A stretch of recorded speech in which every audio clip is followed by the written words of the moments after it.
ꯑꯍꯥꯟꯕꯗ ꯃꯌꯥꯝꯕꯨ ꯁꯦꯁꯝ ꯅꯋꯥꯖꯅ ꯇꯔꯥꯝꯅ ꯑꯣꯛꯆꯔꯤ ꯑꯃꯗꯤ ꯏꯀꯥꯏ ꯈꯨꯝꯅꯕ ꯎꯠꯆꯔꯤ꯫ ꯉꯁꯤꯁꯨ ꯃꯌꯥꯝꯒꯤꯗꯃꯛꯇ ꯌꯥꯝꯅ ꯁꯥꯊꯤꯕ ꯀꯦꯁ ꯑꯃꯈꯛ ꯄꯨꯗꯨꯅ ꯂꯥꯛꯆꯔꯤ꯫ ꯉꯁꯤꯒꯤ ꯊꯧꯗꯣꯛ ꯑꯁꯤꯗ ꯅꯨꯄꯤ ꯀꯌꯥ ꯑꯃ ꯍꯥꯠꯅꯕꯒꯤ ꯈꯛ ꯂꯨꯍꯣꯡꯈꯤꯕ ꯅꯨꯄꯥ ꯑꯃꯒꯤ ꯃꯇꯥꯡꯗꯅꯤ꯫ ꯍꯧꯖꯤꯛꯇꯤ ꯋꯥꯔꯤꯁꯤꯒꯤ ꯑꯀꯨꯞꯄ ꯋꯥꯔꯣꯜ ꯑꯃꯨꯛ ꯈꯪꯃꯤꯟꯅꯔꯁꯤ꯫ ꯏꯟꯗꯤꯌꯥꯒꯤ ꯁ꯭ꯇꯦꯠ ꯑꯃ ꯑꯣꯏꯔꯤꯕ ꯀꯔꯅꯥꯇꯀꯥ ꯑꯃꯁꯨꯡ ꯀꯦꯔꯂꯥꯒꯤ ꯕꯁ ꯁ꯭ꯇꯦꯁꯟꯒꯤ ꯕꯥꯊꯔꯨꯝꯗꯒꯤ ꯅꯨꯄꯤ ꯀꯌꯥ ꯑꯃꯒꯤ ꯑꯁꯤꯕ ꯍꯛꯆꯥꯡ ꯐꯪꯂꯝꯃꯤ꯫ ꯑꯁꯤꯕ ꯍꯛꯆꯥꯡ ꯐꯪꯕꯒꯤ ꯆꯍꯤꯁꯤꯅ 2004 ꯑꯃꯁꯨꯡ 2009ꯒꯤ ꯃꯔꯛꯇꯅꯤ꯫ ꯐꯪꯂꯤꯕ ꯅꯨꯄꯤꯒꯤ ꯑꯁꯤꯕ ꯍꯛꯆꯥꯡꯁꯤꯡ ꯑꯁꯤ ꯃꯁꯛ ꯑꯃꯠꯇ ꯈꯪꯕ ꯉꯝꯈꯤꯗꯦ꯫ ꯀꯅꯥꯅ ꯇꯧꯔꯝꯕꯅꯣ ꯍꯥꯏꯕꯁꯨ ꯀꯅꯥ ꯑꯃꯠꯇꯅ ꯈꯪꯗꯦ ꯎꯍꯧꯗꯦ꯫ ꯄꯨꯂꯤꯁꯀꯤ ꯔꯤꯄꯣꯔꯠꯇ ꯌꯥꯝꯅ ꯇꯣꯏꯅ ꯄꯟꯕ ꯋꯥꯐꯝ ꯑꯃꯗꯤ ꯁꯤꯅ ꯐꯪꯂꯤꯕꯤ ꯅꯨꯄꯤꯁꯤꯡ ꯑꯁꯤ ꯃꯆꯤꯟꯗ ꯂꯣꯏꯅ ꯀꯣꯡꯒꯣꯜ ꯀꯥꯔꯒ ꯂꯩꯕ ꯊꯦꯡꯅꯔꯝꯃꯤ꯫ ꯑꯁꯤꯕ ꯅꯨꯄꯤ ꯐꯪꯂꯤꯕ ꯊꯧꯗꯣꯛ ꯈꯨꯗꯤꯡꯃꯛ ꯄꯨꯂꯤꯁꯅ ꯆꯞ ꯃꯥꯟꯅꯕ ꯃꯑꯣꯡ ꯑꯃꯗ ꯂꯧꯔꯝꯃꯤ꯫ ꯀꯃꯥꯏꯅꯅꯣ ꯍꯥꯏꯔꯒꯗꯤ ꯑꯟꯅꯦꯆꯔꯦꯜ ꯑꯣꯏꯕ ꯃꯤꯁꯤ ꯑꯃꯅꯤ ꯅꯠꯇ꯭ꯔꯒꯅ ꯃꯁꯥ ꯃꯊꯟꯇ ꯁꯤꯖꯕ ꯑꯣꯏꯔꯝꯒꯅꯤ ꯍꯥꯏꯕꯁꯤꯅꯤ꯫ ꯐꯪꯂꯤꯕ ꯅꯨꯄꯤꯒꯤ ꯑꯁꯤꯕ ꯍꯛꯆꯥꯡ ꯈꯨꯗꯤꯡꯃꯛ ꯃꯁꯛ ꯈꯪꯗꯣꯛꯄ ꯉꯝꯗꯕ ꯑꯃꯅꯤ ꯍꯥꯏꯗꯨꯅ ꯈꯔ ꯑꯃꯅ ꯐꯨꯝꯂꯝꯃꯤ, ꯑꯗꯨꯒ ꯈꯔ ꯑꯃꯅ ꯃꯩ ꯊꯥꯗꯨꯅ ꯃꯊꯧ ꯃꯉꯝ ꯂꯣꯏꯅꯃꯛ ꯄꯥꯡꯊꯣꯛꯈꯤꯔꯝꯃꯤ꯫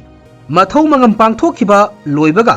ꯄꯨꯂꯤꯁꯀꯤ ꯏꯟꯚꯦꯁꯇꯤꯒꯦꯁꯟꯁꯨ ꯑꯗꯨꯝ ꯂꯣꯏꯁꯤꯟꯈꯤꯔꯝꯃꯤ꯫ ꯅꯨꯄꯤ ꯗꯖꯟ ꯑꯃ ꯍꯦꯟꯅ ꯃꯃꯥꯡꯗ ꯄꯟꯖꯈ꯭ꯔꯤꯕ ꯃꯑꯣꯡꯁꯤꯗ ꯁꯤꯅ ꯐꯪꯈꯤ, ꯑꯗꯨꯕꯨ ꯀꯅꯥꯅꯁꯨ ꯊꯧꯋꯥ ꯁꯥꯔꯨꯗꯦ꯫ ꯑꯗꯨꯕꯨ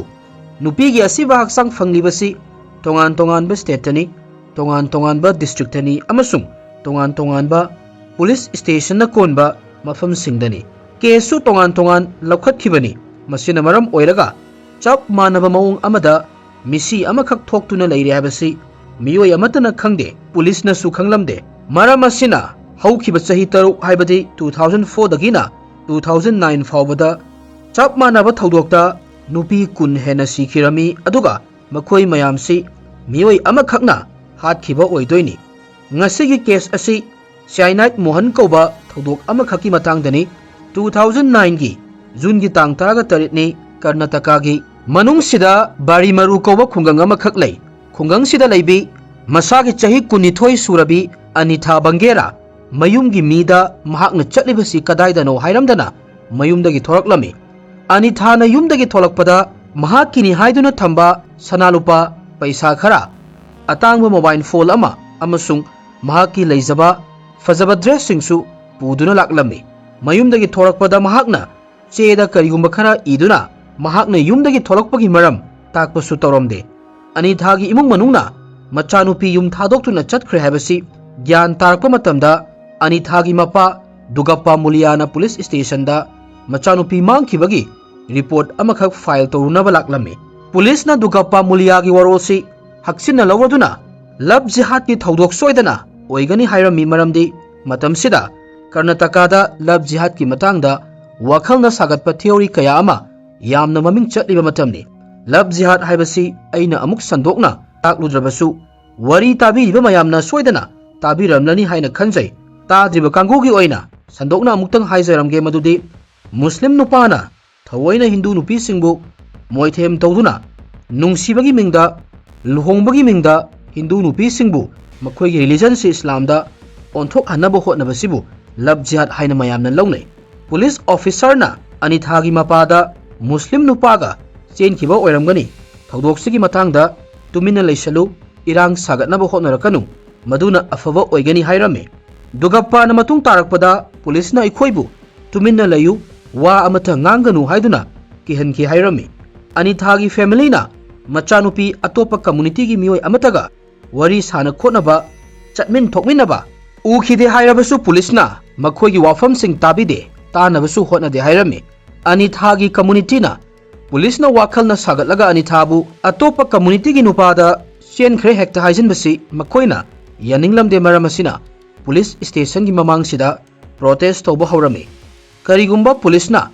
ꯑꯅꯤꯊꯥꯒꯤ ꯏꯃꯨꯡꯅ ꯋꯥꯀꯠꯂꯤꯕꯁꯤ ꯇꯥꯕꯤꯗꯕ ꯇꯥꯔꯒꯗꯤ ꯃꯈꯜ ꯃꯈꯥ ꯀꯌꯥꯒꯤ ꯈꯣꯡꯖꯪ ꯆꯪꯁꯤꯟꯒꯅꯤ ꯍꯥꯏꯔꯝꯃꯤ, ꯑꯃꯁꯨꯡ ꯄꯨꯂꯤꯁꯅꯁꯨ ꯑꯆꯧꯕ ꯏꯔꯥꯡ ꯑꯃ ꯂꯥꯛꯄ ꯌꯥꯏ ꯍꯥꯏꯕꯒꯤ ꯃꯃꯤ ꯑꯃꯈꯛ ꯎꯔꯝꯃꯤ꯫ ꯃꯈꯣꯏꯒꯤ ꯃꯊꯛꯇ ꯑꯆꯧꯕ ꯄ꯭ꯔꯦꯁꯔ ꯑꯃꯈꯛꯁꯨ ꯂꯥꯛꯂꯝꯃꯤ꯫ ꯄꯨꯂꯤꯁꯅ ꯊꯧꯗꯣꯛꯁꯤꯒꯤ ꯃꯇꯥꯡꯗ ꯏꯟꯚꯦꯁꯇꯤꯒꯦꯠ ꯇꯧꯅꯕ ꯇꯤꯝ ꯑꯃꯈꯛ ꯁꯦꯝꯂꯝꯃꯤ, ꯑꯗꯨꯕꯨ ꯄꯨꯂꯤꯁꯅ ꯊꯧꯗꯣꯛ ꯑꯁꯤ ꯈꯔ ꯊꯤꯖꯤꯟꯕ ꯍꯧꯕꯒ ꯃꯈꯣꯏꯅ ꯐꯪꯂꯤꯕ ꯏꯟꯐꯣꯔꯃꯦꯁꯟ ꯑꯁꯤꯅ ꯑꯍꯥꯟꯕ ꯃꯈꯣꯏꯅ ꯈꯜꯂꯝꯃꯤꯗꯨꯒ ꯌꯥꯝꯅ ꯈꯦꯠꯅꯕꯗꯨ ꯎꯕ ꯐꯪꯂꯝꯃꯤ꯫ ꯑꯅꯤꯊꯥꯅ ꯌꯨꯝꯗꯒꯤ ꯊꯣꯛꯈ꯭ꯔꯕ ꯃꯇꯨꯡ ꯃꯊꯪꯒꯤ ꯅꯨꯃꯤꯠ ꯍꯥꯏꯕꯗꯤ 2009ꯒꯤ ꯖꯨꯟꯒꯤ ꯇꯥꯡ 19ꯗ ꯑꯅꯤꯊꯥꯒꯤ ꯈꯨꯡꯒꯪꯁꯤꯗꯒꯤ ꯆꯥꯎꯔꯥꯛꯅ ꯀꯤꯂꯣꯃꯤꯇꯔ 160 ꯔꯣꯝ ꯆꯠꯂꯒ ꯍꯁꯟ ꯕꯁ ꯁ꯭ꯇꯦꯁꯟꯒꯤ ꯕꯥꯊꯔꯨꯝꯗ ꯅꯨꯄꯤ ꯑꯃ ꯂꯨꯍꯣꯡꯕꯒꯤ ꯗ꯭ꯔꯦꯁꯇ ꯁꯤꯗꯨꯅ ꯂꯩꯕ ꯊꯦꯡꯅꯔꯝꯃꯤ꯫ ꯂꯣꯀꯦꯜ ꯄꯨꯂꯤꯁꯅ ꯅꯨꯄꯤ ꯑꯁꯤ ꯃꯌꯨꯝ ꯂꯩꯖꯗꯕꯤ ꯆꯞ ꯆꯥꯕ ꯊꯕꯛ ꯇꯧꯔꯒ ꯂꯩꯇꯕꯤ ꯃꯐꯝ ꯑꯃꯗꯒꯤ ꯃꯐꯝ ꯑꯃꯗ ꯀꯣꯏꯆꯠ ꯆꯠꯄꯤ ꯅꯨꯄꯤ ꯑꯃꯈꯛ ꯑꯣꯏꯔꯝꯅꯤ ꯍꯥꯏꯅ ꯂꯧꯔꯝꯃꯤ꯫ ꯅꯨꯄꯤ ꯑꯁꯤꯒꯤ ꯃꯤꯁꯤ ꯑꯁꯤ ꯑꯟꯅꯦꯆꯔꯦꯜ ꯑꯣꯏꯕ ꯃꯤꯁꯤ ꯑꯃꯈꯛꯅꯤ ꯍꯥꯏꯗꯨꯅ ꯔꯦꯀꯣꯔꯗ ꯇꯧꯔꯝꯃꯤ ꯑꯃꯁꯨꯡ ꯅꯨꯄꯤ ꯑꯁꯤ ꯀꯅꯥꯅꯣ ꯀꯗꯥꯏꯗꯒꯤꯅꯣ ꯍꯥꯏꯕ ꯈꯪꯅꯕ ꯀꯔꯤ ꯑꯃꯠꯇ ꯍꯣꯠꯅꯗꯕꯤꯗ ꯅꯨꯄꯤ ꯑꯁꯤꯕꯨ ꯄꯨꯂꯤꯁꯅ ꯂꯩꯔꯣꯜ ꯆꯟꯈꯤꯔꯝꯃꯤ꯫ ꯑꯅꯤꯊꯥ ꯃꯥꯡꯈꯤꯕꯒꯤ ꯁꯦꯝꯈꯤꯕ ꯏꯟꯚꯦꯁꯇꯤꯒꯦꯇꯤꯚ ꯇꯤꯝꯅ ꯂꯩꯔꯣꯜ ꯆꯟꯈ꯭ꯔꯕꯤ ꯃꯊꯧ ꯃꯉꯝ ꯄꯥꯡꯊꯣꯛꯈ꯭ꯔꯕꯤ ꯅꯨꯄꯤꯁꯤꯒ ꯑꯅꯤꯇꯥ ꯃꯥꯡꯈꯤꯕꯒꯤ ꯔꯤꯄꯣꯔꯠꯁꯤꯒ ꯃꯔꯤ ꯂꯩꯅꯍꯟꯅꯕ ꯍꯣꯠꯅꯕꯗ ꯆꯥꯎꯔꯥꯛꯅ ꯅꯨꯃꯤꯠ 10ꯃꯨꯛ ꯆꯪꯂꯝꯃꯤ꯫ ꯃꯁꯤꯒꯤ ꯃꯇꯨꯡ ꯂꯩꯔꯣꯜ ꯆꯟꯈ꯭ꯔꯕꯤ ꯑꯁꯤꯕ ꯍꯛꯆꯥꯡ ꯑꯃꯨꯛ ꯂꯧꯊꯣꯛꯂꯝꯃꯤ ꯑꯃꯁꯨꯡ ꯄꯣꯁꯠꯃꯣꯔꯇꯦꯝ ꯇꯧꯔꯝꯃꯤ꯫ ꯃꯃꯩꯊꯪꯗ ꯄꯨꯂꯤꯁꯅ ꯃꯈꯣꯏꯅ ꯄꯥꯏꯔꯤꯕ ꯀꯦꯁꯁꯤ ꯀꯔꯝꯕ ꯃꯈꯜꯒꯤ ꯀꯦꯁꯅꯣ ꯍꯥꯏꯕꯁꯤ ꯒ꯭ꯌꯥꯟ ꯇꯥꯔꯛꯂꯝꯃꯤ꯫ ꯑꯁꯤꯕ ꯍꯛꯆꯥꯡ ꯑꯁꯤꯗ ꯃꯍꯨ ꯆꯦꯟꯕ ꯄꯣꯠ ꯅꯠꯇ꯭ꯔꯒꯅ ꯗ꯭ꯔꯒꯀꯨꯝꯕ ꯌꯥꯎꯔꯝꯒꯗ꯭ꯔꯥ ꯍꯥꯏꯅ ꯇꯧꯈꯤꯕ ꯇꯦꯁꯀꯤ ꯔꯤꯖꯜꯠ ꯍꯥꯏꯕꯗꯤ ꯇꯣꯛꯁꯤꯀꯣꯂꯣꯖꯤ ꯔꯤꯖꯜꯠꯁꯤꯗ ꯁꯥꯏꯅꯥꯏꯗ ꯄꯤꯖꯔꯒ ꯍꯥꯠꯄꯅꯤ ꯍꯥꯏꯕꯁꯤ ꯈꯪꯕ ꯉꯝꯂꯝꯃꯤ꯫ ꯑꯁꯤꯕ ꯍꯛꯆꯥꯡ ꯑꯁꯤ ꯑꯅꯤꯊꯥ ꯕꯪꯒꯦꯔꯥꯒꯤ ꯑꯣꯏꯔꯝꯃꯤ꯫ ꯀꯔꯅꯥꯇꯀꯥꯒꯤ ꯄ꯭ꯔꯤꯃꯤꯌꯔ ꯏꯟꯚꯦꯁꯇꯤꯒꯦꯠ ꯑꯦꯖꯦꯟꯁꯤꯅ ꯊꯧꯗꯣꯛꯁꯤꯒꯤ ꯃꯇꯥꯡꯗ ꯊꯤꯖꯤꯜꯂꯝꯃꯤ꯫ ꯃꯈꯣꯏꯅ ꯑꯅꯤꯊꯥꯒꯤ ꯐꯣꯟ ꯔꯦꯀꯣꯔꯗ ꯂꯧꯊꯣꯛꯂꯝꯃꯤ꯫ ꯃꯍꯥꯛꯀꯤ ꯀꯣꯜ ꯍꯤꯁꯇ꯭ꯔꯤꯁꯤꯗ ꯅꯝꯕꯔ ꯑꯃ ꯍꯟꯖꯟ ꯍꯟꯖꯟ ꯌꯥꯎꯕꯁꯤ ꯊꯦꯡꯅꯔꯝꯃꯤ꯫ ꯅꯝꯕꯔ ꯑꯁꯤ ꯃꯥꯗꯦꯀꯦꯔꯤ ꯗꯤꯁꯇ꯭ꯔꯤꯛꯇ ꯂꯩꯕ ꯁ꯭ꯔꯤꯙꯥꯔ ꯀꯧꯕ ꯅꯨꯄꯥ ꯑꯃꯒꯤ ꯃꯤꯡꯗ ꯔꯦꯖꯤꯁꯇꯥꯔ ꯇꯧꯔꯝꯃꯤ꯫ ꯏꯟꯚꯦꯁꯇꯤꯒꯦꯇꯔꯅ ꯁ꯭ꯔꯤꯙꯥꯔꯒꯤ ꯃꯅꯥꯛ ꯌꯧꯔꯛꯄꯗ ꯐꯣꯟ ꯅꯝꯕꯔꯁꯤꯗꯤ ꯃꯍꯥꯛꯀꯤ ꯅꯠꯇꯦ ꯍꯥꯏꯔꯛꯂꯝꯃꯤ꯫ ꯅꯝꯕꯔ ꯑꯁꯤ ꯃꯍꯥꯛꯀꯤ ꯃꯆꯟꯅꯨꯄꯤ ꯀꯥꯕꯦꯔꯤꯅ ꯄꯥꯏꯕꯅꯤ꯫ ꯃꯍꯥꯛꯇꯤ ꯀꯔꯅꯥꯇꯀꯥ ꯁ꯭ꯇꯦꯠꯀꯤ ꯕꯣꯔꯗꯔ ꯑꯣꯏꯔꯤꯕ ꯀꯦꯔꯂꯥꯒꯤ ꯀꯁꯥꯔꯥꯒꯣꯗꯇ ꯊꯕꯛ ꯇꯧꯔꯒ ꯂꯩꯕꯅꯤ ꯍꯥꯏꯔꯝꯃꯤ꯫ ꯀꯥꯕꯦꯔꯤꯁꯨ 2009ꯒꯤ ꯑꯉꯟꯕ ꯁꯔꯨꯛꯁꯤꯗꯒꯤ ꯃꯥꯡꯂꯝꯃꯤ ꯑꯃꯁꯨꯡ ꯃꯇꯨꯡ ꯇꯥꯔꯛꯄꯗ ꯏꯟꯚꯦꯁꯇꯤꯒꯦꯇꯔꯅ ꯀꯥꯕꯦꯔꯤꯒꯤ ꯑꯁꯤꯕ ꯍꯛꯆꯥꯡ ꯕꯁ ꯁ꯭ꯇꯦꯁꯟ ꯑꯃꯗꯒꯤ ꯐꯪꯈꯤ ꯍꯥꯏꯕꯁꯨ ꯈꯪꯂꯝꯃꯤ꯫ ꯀꯥꯕꯦꯔꯤꯒꯤ ꯑꯁꯤꯕ ꯍꯛꯆꯥꯡꯁꯨ ꯃꯁꯛ ꯈꯪꯗꯕ ꯃꯤꯑꯣꯏ ꯑꯃꯅꯤ ꯂꯧꯗꯨꯅ ꯏꯟꯚꯦꯁꯇꯤꯒꯦꯁꯟ ꯑꯃꯠꯇ ꯇꯧꯗꯅ ꯃꯍꯥꯛꯀꯤ ꯃꯊꯧ ꯃꯉꯝꯁꯨ ꯄꯥꯡꯊꯣꯛꯈ꯭ꯔꯦ ꯍꯥꯏꯕ ꯈꯪꯂꯝꯃꯤ꯫ ꯀꯥꯕꯦꯔꯤꯕꯨ ꯍꯥꯠꯈꯤꯕ ꯃꯤꯑꯣꯏꯁꯤꯅ ꯃꯍꯥꯛꯀꯤ ꯐꯣꯟꯁꯦ ꯁꯤꯖꯤꯟꯅꯔꯒ ꯑꯅꯤꯊꯥꯗ ꯑꯃꯨꯛ ꯄꯥꯎ ꯐꯥꯎꯔꯛꯈꯤꯕꯅꯤ꯫ ꯏꯟꯚꯦꯁꯇꯤꯒꯦꯇꯔꯅ ꯑꯍꯦꯟꯕ ꯔꯦꯀꯣꯔꯗ ꯀꯌꯥ ꯑꯃ ꯑꯃꯨꯛ ꯄꯨꯊꯣꯔꯛꯂꯝꯃꯤ ꯑꯃꯁꯨꯡ ꯑꯍꯦꯟꯕ ꯃꯤꯡ ꯀꯌా ꯑꯃꯒꯤ ꯃꯊꯪ ꯑꯃ ꯊꯣꯔꯛꯂꯝꯃꯤ꯫ ꯃꯃꯤꯡ ꯈꯔ ꯄꯜꯂꯕꯗ ꯄꯨꯇꯨꯔꯗꯒꯤ ꯕꯤꯅꯨꯊꯥ, ꯀꯁꯥꯔꯥꯒꯣꯗꯇꯒꯤ ꯄꯨꯁꯄꯥ ꯅꯨꯄꯤꯁꯤꯡ ꯑꯁꯤ ꯑꯃꯒ ꯃꯁꯛ ꯑꯃꯠꯇ ꯈꯪꯅꯕ ꯅꯠꯇꯦ ꯑꯗꯨꯕꯨ ꯀꯥꯕꯦꯔꯤꯒꯤ ꯐꯣꯟ ꯅꯝꯕꯔꯁꯤꯒ ꯃꯈꯣꯏꯁꯤꯡ ꯑꯁꯤ ꯄꯥꯎ ꯐꯥꯎꯅꯔꯝꯃꯤ ꯑꯗꯨꯒ ꯅꯨꯄꯤꯁꯤꯡ ꯑꯁꯤ ꯃꯃꯤꯡ ꯇꯣꯉꯥꯟ ꯇꯣꯉꯥꯟꯅ ꯁꯤꯖꯤꯟꯅꯕ ꯅꯨꯄꯥ ꯑꯃꯈꯛꯀ ꯄꯨꯜꯂꯝꯃꯤ꯫ ꯑꯍꯥꯟꯕꯗ ꯏꯟꯚꯦꯁꯇꯤꯒꯦꯇꯔꯅ ꯃꯤ ꯌꯣꯟꯊꯣꯛ ꯌꯣꯟꯁꯤꯟ ꯇꯧꯕ, ꯑꯣꯔꯒꯥꯟ ꯌꯣꯟꯊꯣꯛ ꯌꯣꯟꯁꯤन ꯇꯧꯕꯒꯤ ꯀꯦꯁ ꯑꯃꯅꯤ ꯍꯥꯏꯅ ꯈꯜꯂꯝꯃꯤ ꯑꯗꯨꯕꯨ ꯄꯨꯂꯤꯁꯅ ꯃꯥꯡꯗꯨꯅ ꯂꯩꯔꯤꯕꯤ ꯅꯨꯄꯤꯁꯤꯡ ꯑꯁꯤꯒ ꯁ꯭ꯇꯦꯠ ꯑꯅꯤꯒꯤ ꯕꯁ ꯁ꯭ꯇꯦꯁꯟꯒꯤ ꯕꯥꯊꯔꯨꯝꯗ ꯃꯁꯛ ꯈꯪꯗꯕꯤ ꯁꯤꯅ ꯐꯪꯂꯤꯕꯤ ꯅꯨꯄꯤꯁꯤꯡ ꯑꯁꯤꯒ ꯀ꯭ꯔꯣꯁ ꯆꯦꯛ ꯇꯧꯕꯗ ꯅꯨꯄꯤꯁꯤꯡ ꯑꯁꯤ ꯍꯨ ꯆꯥꯕꯗꯒꯤ ꯁꯤꯕꯅꯤ ꯍꯥꯏꯅ ꯔꯦꯀꯣꯔꯗꯇ ꯊꯦꯡꯅꯔꯝꯃꯤ꯫ ꯍꯨꯁꯤ ꯃꯁꯥꯅ ꯆꯥꯗ꯭ꯔꯒ ꯁꯤꯕꯒꯤ ꯃꯑꯣꯡꯗꯁꯨ ꯄꯨꯂꯤꯁꯀꯤ ꯔꯦꯀꯣꯔꯗꯇ ꯏꯕ ꯊꯦꯡꯅꯔꯝꯃꯤ꯫ ꯊꯧꯗꯣꯛꯁꯤꯡ ꯑꯁꯤꯒꯤ ꯃꯇꯥꯡꯗ ꯏꯟꯚꯦꯁꯇꯤꯒꯦꯁꯟꯁꯨ ꯑꯃꯠꯇ ꯇꯧꯈꯤꯗꯦ꯫ ꯃꯁꯤꯒꯤ ꯃꯇꯨꯡ ꯏꯟꯚꯦꯁꯇꯤꯒꯦꯁꯟꯗ ꯍꯥꯏꯔꯤꯕ ꯅꯨꯄꯤꯁꯤꯡ ꯑꯁꯤ ꯆꯍꯤ ꯀꯌꯥ ꯆꯪꯅ ꯇꯣꯉꯥꯟ ꯇꯣꯉꯥꯟꯕ ꯃꯐꯝꯗ ꯍꯥꯠꯈꯤꯕꯅꯤ ꯑꯃꯁꯨꯡ ꯂꯪꯂꯥ ꯂꯪꯖꯤꯟ ꯊꯤꯔꯨꯕꯗ ꯃꯈꯣꯏ ꯃꯌꯥꯝꯁꯤ ꯅꯨꯄꯥ ꯑꯃꯈꯛꯅ ꯍꯥꯠꯈꯤꯕꯅꯤ ꯍꯥꯏꯕꯒꯤ ꯃꯑꯣꯡ ꯑꯃꯈꯛ ꯐꯪꯂꯝꯃꯤ꯫ ꯑꯅꯤꯊꯥ ꯍꯥꯠꯂꯕ ꯃꯇꯨꯡꯁꯤꯗ ꯃꯤꯍꯥꯠꯄ ꯅꯨꯄꯥꯁꯤꯅ ꯁꯤꯝ ꯀꯥꯔꯗꯁꯤ ꯃꯥꯡꯍꯟꯈꯤꯔꯝꯃꯤ ꯑꯗꯨꯕꯨ ꯐꯣꯟꯁꯤꯗꯤ ꯅꯨꯄꯥꯁꯤꯅ ꯃꯍꯥꯛꯀꯤ ꯅꯦꯐ꯭ꯌꯨꯗ ꯒꯤꯐꯠ ꯑꯃ ꯑꯣꯏꯅ ꯄꯤꯔꯝꯃꯤ꯫ ꯅꯨꯄꯥ ꯃꯆꯥ ꯑꯁꯤꯅ ꯃꯍꯥꯛꯀꯤ ꯁꯤꯝ ꯀꯥꯔꯗ ꯍꯥꯞꯆꯤꯟꯗꯨꯅ ꯐꯣꯟ ꯑꯁꯤ ꯑꯃꯨꯛ ꯁꯤꯖꯤꯟꯅꯕ ꯍꯧꯔꯝꯃꯤ꯫ ꯑꯩꯈꯣꯏ ꯑꯣꯏꯔꯁꯨ ꯐꯣꯟꯁꯤ ꯑꯗꯨꯝ ꯁꯤꯖꯤꯟꯅꯒꯅꯤ ꯍꯥꯏꯅ ꯈꯟꯖꯩ ꯃꯔꯝꯗꯤ ꯒꯤꯐꯠ ꯑꯣꯏꯅ ꯐꯪꯕꯅꯤ, ꯀꯗꯥꯏꯗꯒꯤꯅꯣ ꯀꯃꯥꯏꯅ ꯇꯧꯕꯅꯣ ꯍꯥꯏꯕꯁꯤ ꯑꯩꯈꯣꯏꯅ ꯀꯩꯁꯨ ꯊꯤꯖꯜꯂꯣꯏ꯫ ꯑꯗꯨꯕꯨ ꯃꯦꯟ ꯀꯜꯄ꯭ꯔꯤꯠꯁꯤꯅ ꯇꯨꯡꯗ ꯀꯔꯤ ꯊꯣꯛꯂꯛꯀꯅꯤ ꯈꯟꯊꯗꯅ ꯃꯍꯥꯛꯅ ꯃꯥꯒꯤ ꯅꯦꯐ꯭ꯌꯨꯗ ꯐꯣꯟ ꯄꯤꯊꯣꯛꯅꯕꯒꯤ ꯐꯤꯔꯦꯞꯁꯤ ꯌꯥꯝꯅ ꯊꯥꯒꯠꯅꯤꯡꯉꯥꯏꯅꯤ ꯃꯔꯝꯗꯤ ꯐꯤꯔꯦꯞ ꯑꯁꯤꯅ ꯃꯔꯝ ꯑꯣꯏꯔꯒ ꯏꯟꯚꯦꯁꯇꯤꯒꯦꯇꯔꯅ ꯐꯣꯟ ꯑꯁꯤ ꯑꯃꯨꯛ ꯀꯗꯥꯏꯗ ꯂꯩ ꯍꯥꯏꯕꯗꯨ ꯊꯤꯗꯣꯛꯄ ꯉꯝꯂꯝꯃꯤ ꯑꯃꯁꯨꯡ ꯅꯦꯐ꯭ꯌꯨꯁꯤꯒꯤ ꯃꯅꯥꯛꯇ ꯌꯧꯔꯛꯂꯝꯃꯤ꯫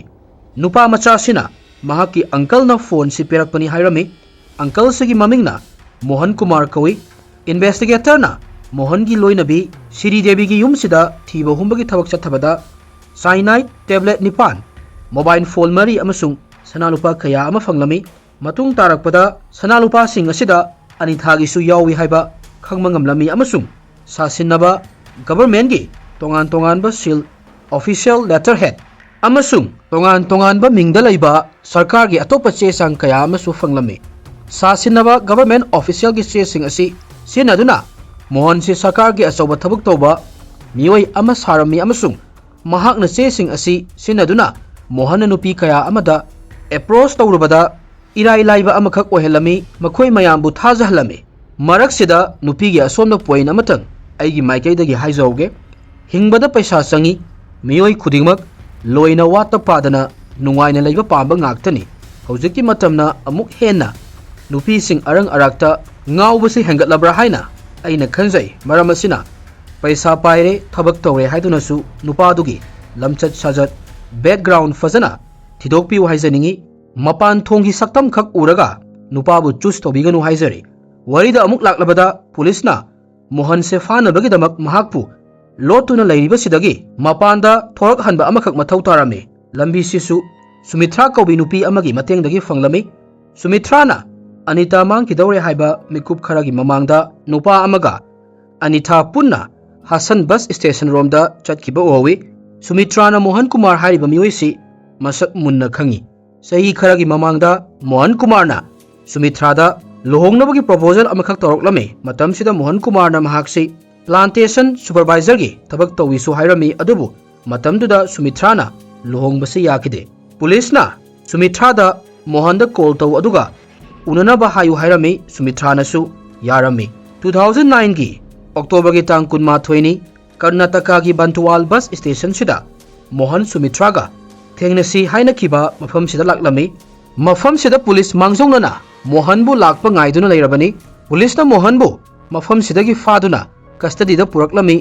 wahang pohang tawbada Mohan na Karnataka amasung Kerala state ani sida nupi kun henna hatkre haina Mohan na haidoraklami Mohan Kumar na hatkriba nupi sing asigi masak loina ningsingba karama mafam da hatkiba kayam yamna fiyam tadana asiba haksang patta pumdakiba in details loina ningsingba asida wahang pohang tawriba police sing angakpa ama faurami Mohan Kumar kanano amasung matau karamna mahakna chop manaba thodok amada miyoi kundagi hena hatpa ngamkribano Mohan Kumar Vivekanand 1963 gi April gi tang tarukta Karnataka gi Dakshina Kannada district ki Kanyana da pokhi mahaki mamasi migi yumsingda helper oina thabak tawi Mohan gi machin manau taruk mama khakna chaunaba yolakhibani maramdi Mohan na angang oirikanda mapana makhogi family bu hundoklamlaga chatkirami class 7 da Mohan laik tamba toklami adubu matung tarakpada makha tana laik laisu tamba makha chathaduna primary school amada oza oirami thabak ase Mohan na 1980 dagina 2003 fawa tawrami Mohan sarkar gi thabak tawba salary changnaina phangba nupa amakhakni mapandagi yengbada Mohan da kanana su chingnarude police na Mohan faba matamsida mahaki sahisi nifu taruk surami amasung ahumlak lohonglame Mohan yum anida matam-matamgi matung ina lairami yum amana mahaki ani subi nupi Manjulagini machanupi ani lay atopa yum sina Mohan gi ahum subi nupi Sridevini mahakina machanupa ani lay nupi ani si amana amagi masak khangnade nupi ani makna mapuroiba sarkar gi thabak tawbanina posting mafamda laiba mathau tai haina khalami maram asina mahakna yumda laitaba matamda kanana su singnarude adubu Mohan di yum ani sida matam khayoknaraga lairibani Mohan na mi mayam ama hatpa horpagi ahanba science maki thabak loiba chahi 2003 da oirami Nithavathi river gi torban da laiba Hindu singi asengma mafam ama oiriba Dharmasthala da ahanba oina Mohan police na farami mahakpu fabagi maramna thong mathaktagi nupi ama makha da cheliba akanba isingda langthanaba hotnabagi damaktani nupi sina kanna lauba tabadagi manak nakpada lairamba miyoi singna nupi sibu kalami Mohan bu fazana furami masugi matung police ta sinnakhirami mi hatnaba hotnai haibagi charge Mohan gi mathakta palami adubu matung tarakpada matik chaba evidence laitabadagi maral laiti haina thadoroklami thodok asibu tijinkiba investigator na thodok sidagi Mohan nupi gi mathakta crime taunabagi turning point amakhak oikibani maramdi Mohan na khalami madudi nupi gi mathakta crime tawba taragasu chairak fanganaba hotnabada awaba amakhak oi haibasi mahakna gyan tarami Mohan na ahanda mi hatpasi 2004 dani Mohan na target tawriba nupi si lohongdriba lairaba imungi miyoi ngaktani nupi sing asigi chahi si kun amadi kun gi mathak ngaktani victim nupi sing asi ayambana lohongnaba nupa thiriba miyoi ngaktani adubu awun pot piba ngamdabagi lohongdana leiba kanguni nupi sing asi Mohanna bus station da temple da amadi atopa public place da thengnakiba ngaktani. Mohanna nupi sing asida ahanbada atopa ming sinaraga approach tawi amasung mahaksi senior government official ama oina masak taklami. Masigi matung mahakna hairiba wafam sina nupi khudingmaki thamoisi olhankibani. Mohanna mahak aunpot amata pamde mahakna pambadi yumgi yumburembi loinabini hairami. Wahai pareng asinani Mohanna nupi kayabu mahaki langda thoankibasi aunpot piba ngamdaba imungsi society gi mamangda matamduda yamna ikainai. Masagi chahi kun helabi machanupi leba family sing aunpot na maram oiraga machabu thazaba ngamdabagi potlumse punai amasung machanupi su migi mamangda ikaiba amakak fawi. Sigumba imungi machanupi na aunpot lawoi haibanupa thengnaba taragadi mahaki wakhaldagi kayamuk chauba potlum ama lauthokibagum khalamgani. Mohanna nupi sing asida thazaba amakak pinaba chayol kaya loinaraga time spend tawduna lay. Masigi matung nupi asi yumdagi chenduna luhongnaba amuk convince tawgani. Chenba haibasina yum ama panbagi formalities mayam haibadi imung manung tharaga wari watai tawba mayamsi loinamak skip tawribani. Masigi matung Mohanna nupi si tongan ba town da laiba ahongbo hotel da pui. Masigi matung temple da luhongani hairami adubu thangnaba numitki ayukta bus station da nupi sida guli macha ama pigani. Guli si angang oidanabani hairami. Mohanna haibagi matung ina guli si bus station gi bathroom da charunaba sanghankhini. Masigi matung dagi nupi si amuk hanna bathroom dagi tholaklaroi. Cyanide charba matung isasi gyan men taroi lek tharakani heart attack tharakani. Masigi matung asiba haiba wahi si yamna thuna lakani. Masigi matung local gi police na bus station gi bathroom da nupi gi asiba haksang fangani. Masaksu police na khangba ngamloi kanana halambano haibagi sakhi sabonsu amata fangloi amadi machinda kongol kaduna leiba thengnagani. Mayam se police ki report ta igani amasung case asi close tawkhini. Matawasumna Mohanna nupi kaya ama hatlaga karisu tawdabagi mawongda leiba ngamlibani. Mahakna ming kaya ama change tawrami, district kaya ama change tawrami, phone su mayam ama change tawrami. Mahakna tawriba crime si police na thira asu khangdanaba mawongda state anidani mahakna crime tawribasi. Anitha larik laisu yamna tamhaudabi class 7 da loisankibi nupi amakhakni. Hingnabagi lanfamda Anitha yumda biri saraga lay fangliba paisa si maming tagini. Anitha gi parents na mahakpu luhongbinaba chawakna sana muhor taret amasung paisa oina lupa lising manga tungsanduna thamlammi. Family da migi paisa su yamna toli amasung Anitha siba matamdasu paisa se singlaga adum lay. Mabung madapna Anitha da atangba phone ama pirami. Imung sigi oinadi phone asi luxurious oiba posak ama khakni. Anitha na mayum thadok lamba yuksida hairiba mayamsi loina puduna chatkirami. Anitha nadi anauba punsi ama haurani haiduna yumdagi thokcharakibani. Imung manungna machanupi sire khangdrikanda machanupi atopa jaga amada phumgrabani. Mohanbu court purakpa matamda nokhi tawba mayamna urami. Wafamse Anitha gi mapana hairakibani. Anitha gi family case asigi witness nate maram asina police na fauba imungi mi court laknaba hairakide. Anitha gi family na pendaba amakhak lai madudi machanupi gi aroiba mikupta makhoi mayamga thengnahudabasini. Court na Mohan da pikhiba dandi sida Anitha gi mamada kari fawi hangbada ichanupi amuk hanna halakdaroidabanina fangningba dandi fangsanu aigi thamoinadi apen ba haibado lairoi hairami. Mohan gi atopa victim ama oiribi Puspa Bhati Archarya su masagi chahi kunithoi subata ngairi. Sok lising anida tayangpan thadokhiba nupa amana poklamba machanupi taruki manungda Puspa na mari subini. Machin manau nupi mayamsi mama sesamana chaunaba yolakhibani. Puspa Medical College amagi hostel da sit sengbagi thabak tawrami. 2009 gi June gi tang mapan da Puspa mahaki leizaba khwaidagi hena fazaba sari setuna mase singda mahak manak nakpa sida laiba temple da chatlukige yamna thuna amuk halakani hairame. Masigi matung Puspa mayumda halakhidre. Police na Puspa sikhre haiduna mama da pau tambada mama si stroke tawrami. Imung asibu laikai gi minasu ningthi nuwaina tobiramde. Negative oiba comment kaya ama Puspa gi imung na tarame. Puspa gi luhongdriba mache ahum sahi mapan kana amatana luhongnabagi proposal laklamde. Yumno nabasingna inthokhtuna thamba yum amakhak oirami. ममई थंगदा पुष्पागी मचे अहुम 2018 दा पुन्ना लुहोंगलम्मे मोहन की मथक्ता case अमा सागतनाबा होटनाबदा police Singh यामना चौबा खुदोंगचादबा अमखक मायोकनारमे police की खुदता Mohan crime असी तौख्रे हाबगी clue नत्रगना fax खक्तनी लैरिबसी नुपी कुन हेना हातखिबसी कनानासु उहोबा नत्ते Mohan hotel दा अरानबा मिंगसिनदुना लैखि अदुबु hotel की स्टाफना मोहन नुपी का पुन्ना लाई अदुबु होटल दगी चटखिबा मतमददी मथंता चटखि हाइना स्टेटमेंट पिरमी विक्टिम नुपी सिंह असिना पुरकपा सनालुपा सिंह नुपी सिंह असे हाटखरबा मतुंग पुंग खरा लैरगा बंदान थमदोकलमे नुपी सिंह हाटपगी मतमसिदा मोहन स्कूल दा चत्ते सुटी लौदबिदा स्कूल कुइना चत्तबगी सस्पेंसु तौदुना लैरमे अब्दुल सलाम कौबा केमिकल योनबा नुपा अमना मोहन से सनालुपा की दुकान हांगबा बिजनेस तौबा मी अमनी खंदुना साइनाइट से हंजन हंजन योन की हाइरमे पुलिस ना अब्दुल सलाम लाइसेंस याउदबा मीदा साइनाइट पाउडर योनबगी फारमे अब्दुल सलाम ने पुलिस ता पीखिबा स्टेटमेंट होंदोकनबा होटनरमे अदुबु पुलिस ता महाकी स्टेटमेंट सी अदुम थमलमे मोहन ने अप्रोच तौखिबा नुपी सिंगी मिंग इबा डायरी अमा पुलिस ना फंगलमे हाटखरबा नुपी सिंगी मिंगसु महाकना लोइनमक इरमी अदुबु केस सिगी यामना मरु ओइबा एविडेंस ती हिंदुना लैहौबी नुपी अमदगी फंगलमे नुपी सी बंतवालदगिनी नुपी सिदसु मोहनना ममांगदा अतोप नुपी सिंगदा तौखिबा चक मानबा मेथड सी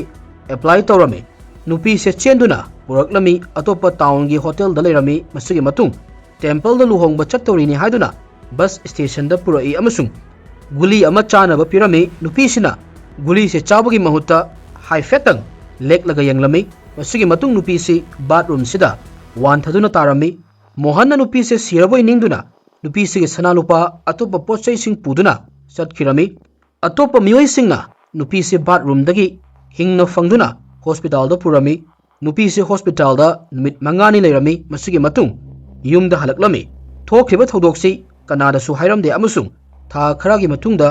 नुपी से अतोप नुपा अमदा लुहोंखिरमी पुलिस ना नुपी सिगी मतंग सि मोहन की कॉल रेकॉर्ड तगी फंखिबनी पुलिस ना नुपी सिदा थोखिबा थौदोकसिगी मतंग दा explain तौनबा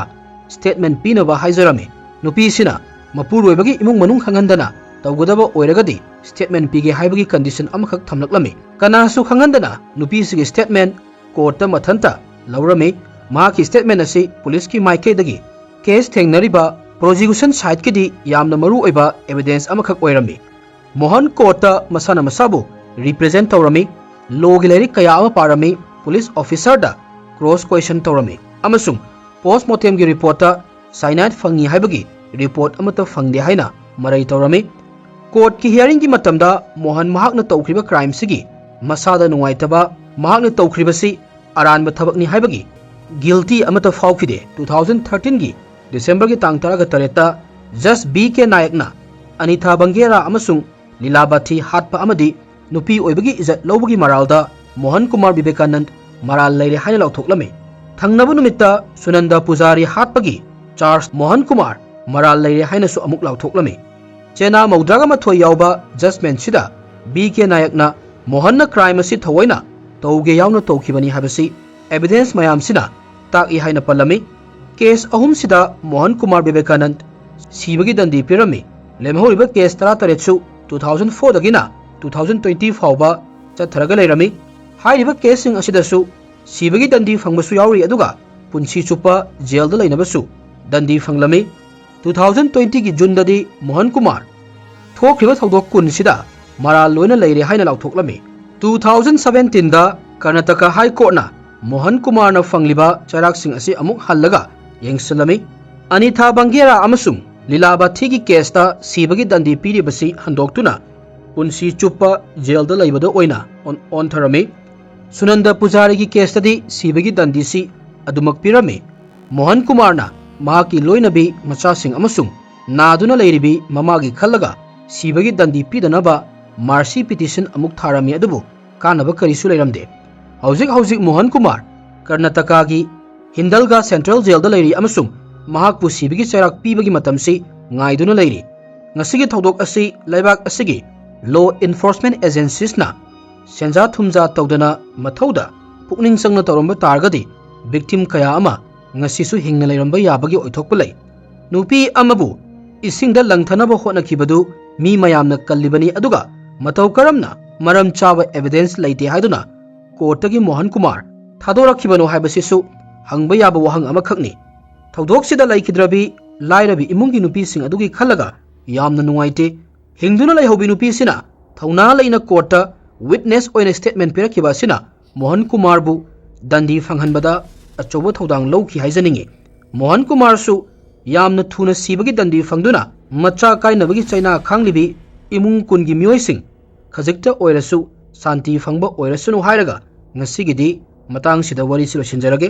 mayamna support tawba lepiganu feedback su thambiramo amuka hanna wari asibu thawa yauna mayamna tabibagi damak hanjan hanjan thagachari mathangi crime gi wari da amuk thengnarasi hojiki oinadi kainabagi yathang nijari pinabirasi